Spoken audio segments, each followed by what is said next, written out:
जय श्री राम, हर हर महादेव। मित्रों, धर्मानुसार आत्मा की गति और गंतव्य, आज इसी के बारे में। आत्मा जब शरीर छोड़ती है तो मनुष्य को पहले ही पता चल जाता है, ऐसे में वह स्वयं ही हथियार डाल देता है, अन्यथा उसने आत्मा को शरीर में बनाए रखने का भरसक प्रयत्न होता है। इस चक्कर में कष्ट झेलना होता है। अब उसके सामने उसके सारे जीवन की यात्रा चलचित्र की तरह चल रही होती है। उधर आत्मा शरीर से निकलने की तैयारी कर रही होती है, इसलिए शरीर के 5 प्राण एक धनंजय प्राण को छोड़कर शरीर के बाहर निकलना आरंभ कर देते हैं। यह प्राण आत्मा से पहले बाहर निकलकर आत्मा के लिए सूक्ष्म शरीर का निर्माण करते हैं, जो कि शरीर छोड़ने के बाद आत्मा का वाहन होता है। धनंजय प्राण पर सवार होकर आत्मा शरीर से निकलकर इसी सूक्ष्म शरीर में प्रवेश कर जाती है। बहरहाल अभी तक आत्मा शरीर में ही होती है और दूसरे प्राण धीरे धीरे शरीर के बाहर निकल रहे होते हैं कि उस व्यक्ति को पता चल जाता है।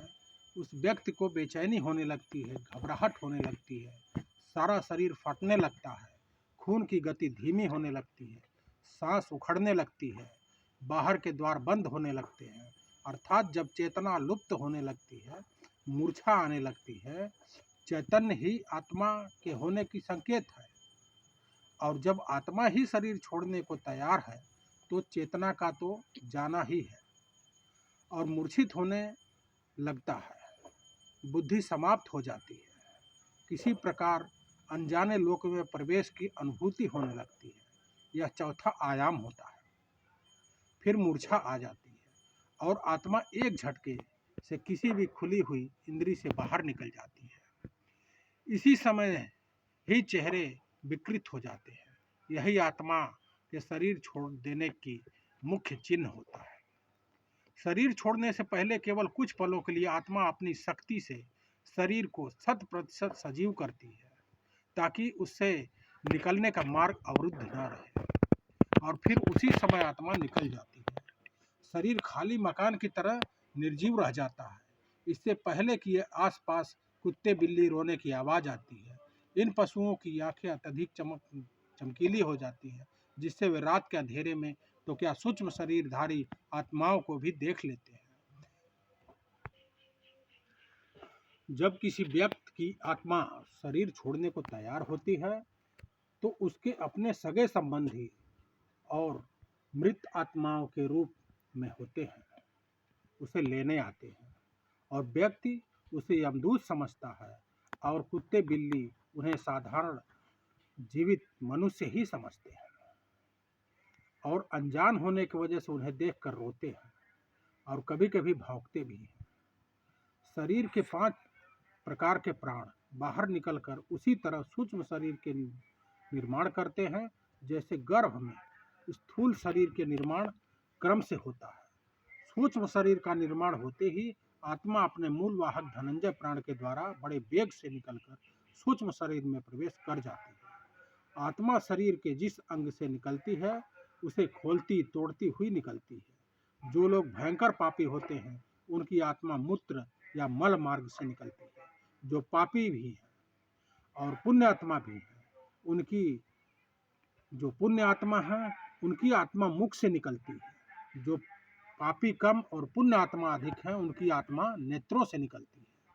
और जो पूर्ण धर्मनिष्ठ है, पुण्य आत्मा और योगी पुरुष है, उनकी आत्मा ब्रह्मण से निकलती है। जब शरीर से बाहर सूक्ष्म शरीर का निर्माण हुआ रहता है, लेकिन ये सभी लोगों का नहीं हुआ रहता है। जो लोग अपने जीवन में ही मोह माया से मुक्त हो चुके योगी पुरुष हैं, उन्हीं के लिए तुरंत सूक्ष्म शरीर का निर्माण हो पाता है।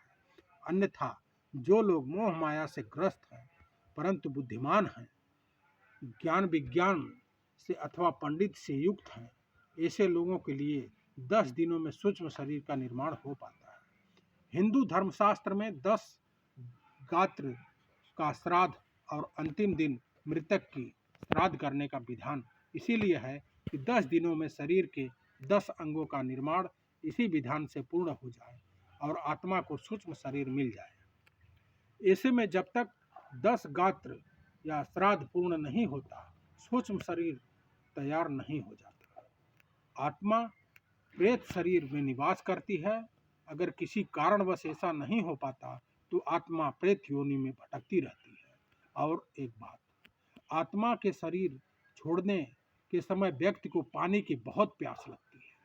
शरीर में प्राण निकलते समय कंठ सूखने लगते हैं, हृदय सूख जाता है और उसकी नाभि जलने लगती है।